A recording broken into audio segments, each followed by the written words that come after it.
Today, I will show you an action, sci-fi thriller from 2005 titled Let Me In. Spoilers ahead, watch out and take care. In 1983, in a hospital in Los Alamos, New Mexico, a man is admitted with burns over 95% of his body. He's a suspect in an important murder case, so the detective can't wait to talk to him, and he approaches him when he's still in bed.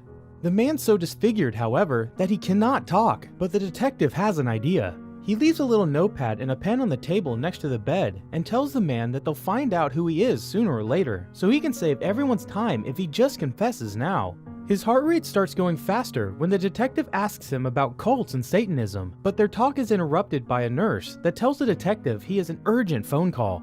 Just as the burned man starts raising his hand to grab the pen, the detective leaves the room to take the call from the receptionist, who tells him the man's young daughter has been there but didn't leave any information. Suddenly, the nurse can be heard screaming from the man's room. When the detective goes to check, he finds that the burned man has jumped off the window after leaving a message on the notepad, "I'm sorry, Abby."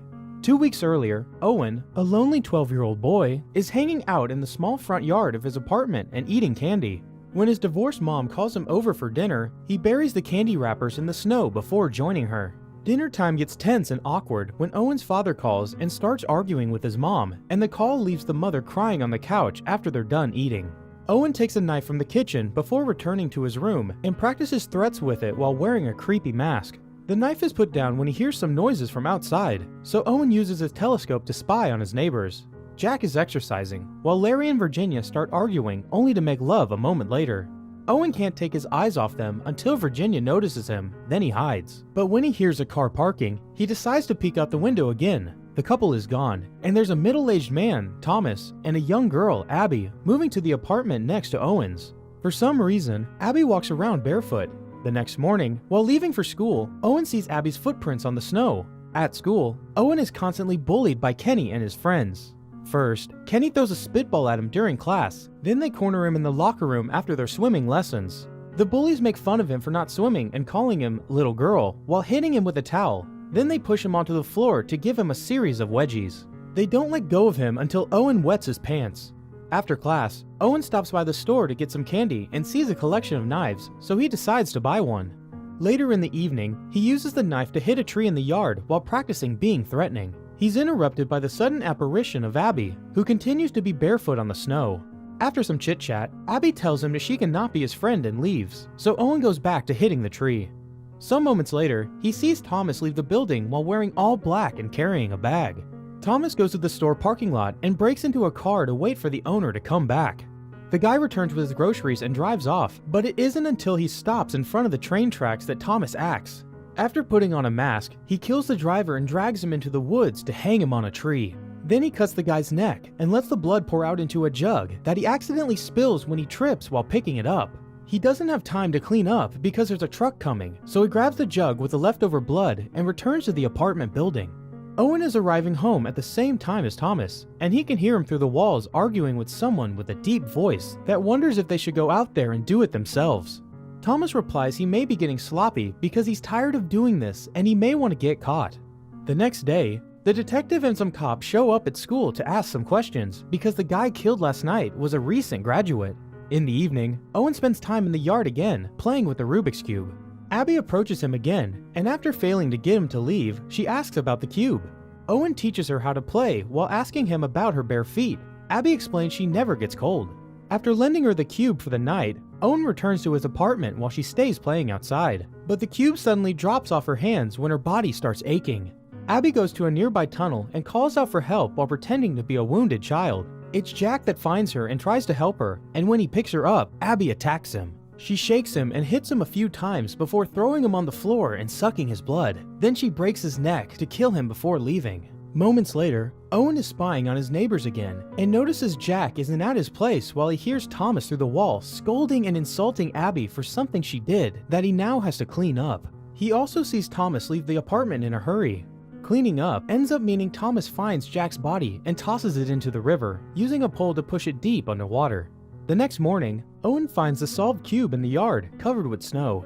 He meets with Abby again in the evening, and after exchanging names, Abby tells him she's more or less 12 and she doesn't know her birthday, so Owen tries to gift her the cube, which she turns down. But she does accept teaching him how to solve it, so they spend the rest of the evening together playing. The following day, the teacher plays a movie for the class, so Owen uses this time to learn Morse code, and Kenny sees him. The three bullies corner Owen later in the bathroom, and Kenny gets angry when Owen refuses to show him what he had been writing, so he hits him with a stick and calls him a girl, giving him a scar on his cheek and reminding him not to tell anybody. When he returns home, Owen lies to his mother and says he fell down on the playground. After dinner, he meets with Abby and shows her he's reading Romeo and Juliet for school. He also gives her a sheet with the key to Morse code so they could chat through the wall.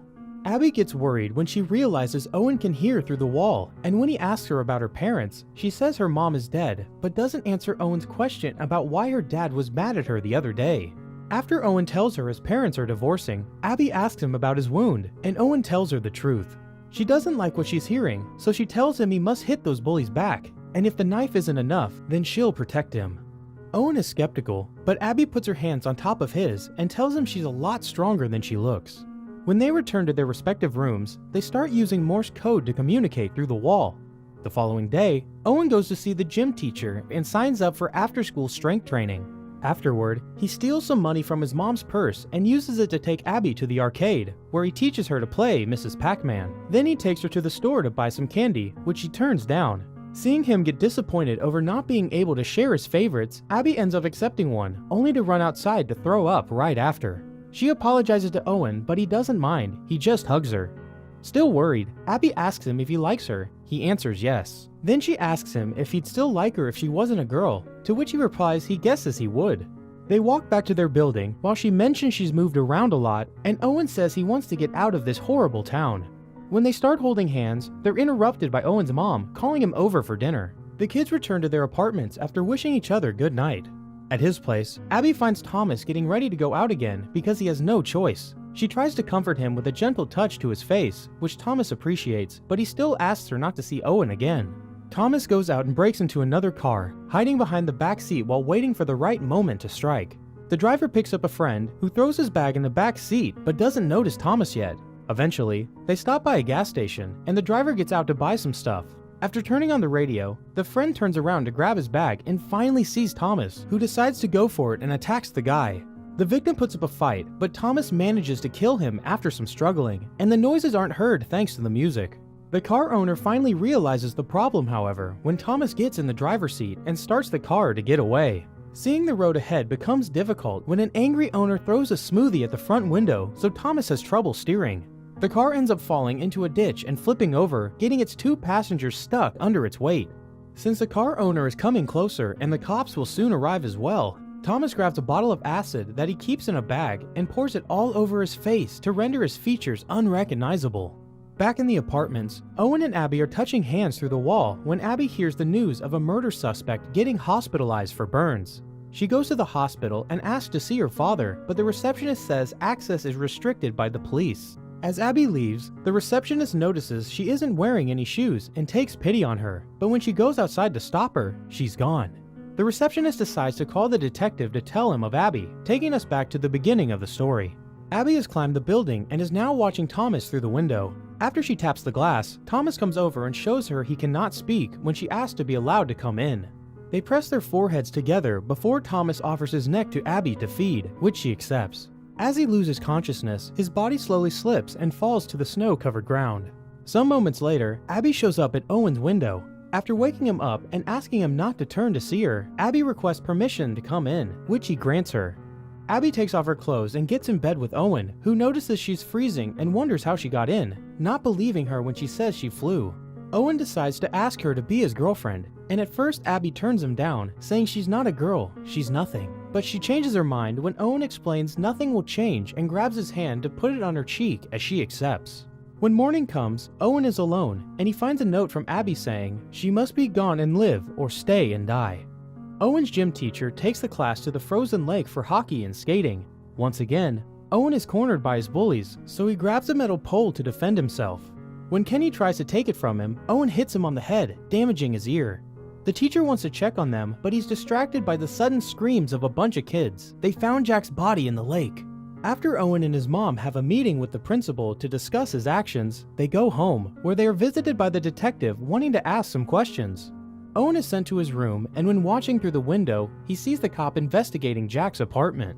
Afterward, he sends Abby a message with Morse code, but she doesn't reply because the detective is now ringing her bell. When she sees who it is through the peephole, she decides not to answer, and the officer eventually leaves. The next day, after using the school gym equipment, Owen sees Kenny being bullied by his friends and his brother for his ear wound. His brother also takes his car keys and calls him a little girl.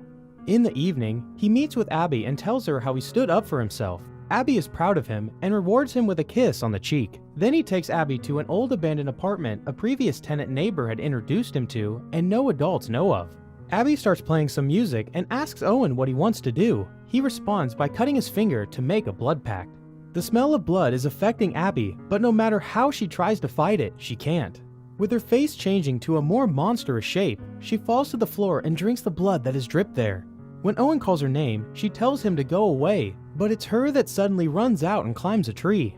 At that moment, Virginia comes by walking her dog, with Larry following not far behind. Abby jumps on Virginia when she comes closer and starts feeding on her, but Larry pushes her off, and after some struggling against him, Abby runs away. Moments later, Owen sees how an ambulance takes Virginia away while he puts a bandage on his finger. He tries to talk to his mother, but she's deeply asleep, so he calls his dad instead and asks him if evil people exist. His dad misunderstands the question and thinks his mom is putting ideas in his head, so he tells Owen they will talk later, leaving his son upset and crying alone. Owen decides to visit Abby, asking permission to come in as she is done with him. As they begin to talk, Abby confirms Owen's suspicions. She's a vampire that needs blood to live. She's been 12 for a very long time, and Thomas wasn't her dad. Among her collection of puzzle toys, Owen finds an old photograph of her and Thomas. Abby looks the same, but Thomas is a young boy like them. This scares Owen, so he tries to leave, but Abby stops him, only allowing him to move again when he wonders aloud what she's going to do with him. On his way out, Abby reminds him she did say that they couldn't be friends. At the hospital, the detectives visit Larry and Virginia as part of the investigation. While he interrogates Larry, Virginia wakes up, showing her eyes have transformed into a vampire's. She notices the IV inserted in her arm and removes it to start drinking the transplanted blood from the wound, as a nurse comes in and opens the curtains, allowing the sunlight to come into the room. This lights Virginia on fire, which quickly spreads around the room and to the nurse as well. Owen sees the news of the hospital fire while dining alone in his apartment because his mom is away meeting the lawyers. There's a sudden knock at his door. It's Abby, who asks him to invite her in. Owen doesn't understand why she can't just walk in, so Abby shows him why she needs verbal permission. As soon as she goes inside, she starts bleeding from all over her body. Owen quickly catches on and says she's allowed inside aloud before hugging her. While Abby takes a shower, Owen cleans the floors and throws away her dirty clothes. He also starts playing some music and tells Abby she can borrow a dress from his mom. Speaking of the devil, it's at that moment that Owen's mother comes back, so the kids run to Owen's room and Abby climbs out the window to return to her own apartment. Some moments later, after checking his mom has fallen asleep, Owen goes to Abby's place.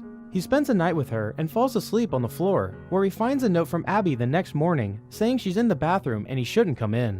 When there's a sudden knock on the door, Owen checks who it is through the peephole and sees the detective. He steps back, intending not to let him in, but he steps on a loose board that creaks and gives his presence away. The detective forces the door open and comes inside with his gun ready while Owen hides under a table. The officers start looking around the house, finding the murder victim's wallets and Abby's note on the floor, which makes him move to the bathroom next. In there, she finds a bunch of blankets in a tub, which he takes away to find Abby sleeping under them. Needing light to see better, the detective begins removing the boards that cover the windows, but Owen stops him just in time as a burn starts appearing on Abby's leg. Now that she's awake, she jumps on the detective and feeds on him. The detective stretches his hand towards Owen, silently asking for help, but Owen can only close the door and step away. When Abby comes out, she hugs Owen and tells him she needs to go away before kissing him on the lips as a goodbye. A couple of hours later, he looks out the window and cries when he sees Abby leaving in a taxi after having hidden the detective's body in the abandoned room that they hung out at. The next day, Owen assists swim class. His teacher leaves the natatorium when one of the bullies calls him over to check on a trash can on fire, which was started by Kenny and his friends as part of a plan. When the teacher is outside, the four boys lock the door behind him, enter the pool area, and demand everyone leave except for Owen, who tries to escape through the locker room but is captured by the bullies and taken to the pool. Kenny's brother grabs him by the hair and tells him that if he can stay 3 minutes underwater, he'll only give him a little nick with the knife, but if he can't, he'll poke one of his eyes out. Owen is pushed underwater and kept there, when suddenly, he starts hearing some weird noises, like glass breaking and the boys screaming. Blood starts filling the pool, and even the head of one of the bullies falls into the water. It takes him a moment, but Owen finally manages to get out of the pool, and as he catches his breath, realizes Abby has come back and killed all the bullies to save him. The next day, Owen is on a train, eating his favorite candy with a trunk in front of him. After showing his tickets to the conductor, he knocks on the trunk to send a message in Morse code, and Abby knocks back from inside. Make sure to subscribe and turn on notifications so you can watch more videos like this. Thanks for watching.